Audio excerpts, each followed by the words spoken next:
Bien à vous, chers amis de l'Union des Comores. C'est avec un grand plaisir et qu'en tant que secrétaire exécutif de l'Organisation du traité d'interdiction complète des essais nucléaires que je souhaite saluer aujourd'hui l'adoption formelle du traité par l'Union des Comores, qui est devenue,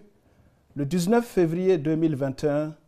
le 170e État à ratifier le traité d'interdiction complète des essais nucléaires, TIS. En adoptant ce traité et le rapprochant ainsi de l'universalité, l'Union des Comores contribue à construire la paix et la sécurité internationale et envoie, par la même occasion, un message fort à la communauté internationale, en particulier aux derniers États qui n'ont pas encore signé et ou ratifié ce traité. Permettez-moi de féliciter très chaleureusement et d'exprimer toute ma reconnaissance à son Excellence, le président Azali Assoumani, à son gouvernement et le Parlement de l'Union des Comores pour cette ratification et de partager ainsi mon espoir que d'autres suivront bientôt votre bel exemple. Je souhaite que derrière l'engagement du président Assoumani pour le désarmement et la non-prolifération nucléaire, en tant que membre actif de la francophonie, de membre de la Ligue arabe et également de vice-président de l'Union africaine,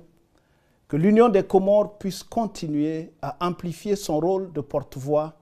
de cette lutte qui est noble et universelle pour construire un monde plus sûr. Je m'engage pour ma part à accompagner ces efforts en intensifiant notre programme de développement de capacités et de mobilisation de la jeunesse, futur garant de nos traités et de ce que nous construisons patiemment dans la fraternité et la solidarité.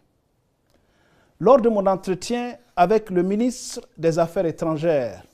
mon cher frère, le ministre Douaïr Doul-Kamal, pour célébrer la ratification du TIS, j'ai aussi salué le travail du Centre national de documentation et de recherche scientifique des Comores, le CNDRS. Dans ce centre, les experts comoriens reçoivent les données de notre système de surveillance internationale constitué de plus de 300 stations à l'écoute constante de la planète et les analyses de notre centre international de données à Vienne, en Autriche, pour pouvoir conseiller le gouvernement sur la vérification et les moyens de vérification du traité. Ils peuvent aussi profiter pleinement des nombreuses applications civiles et scientifiques de ces données, notamment pour contribuer au système d'alerte au tsunami, par exemple, et à la surveillance des activités sismiques et volcaniques, comme celle du volcan de Karthala dans l'Union des Comores. Je me remémore enfin, avec plaisir, de ma visite à Moroni en décembre 2018 et espère pouvoir me déplacer en personne pour exprimer encore une fois à vous tous, à l'Union des Comores, toutes mes félicitations et remerciements pour cette belle réussite. Grand merci.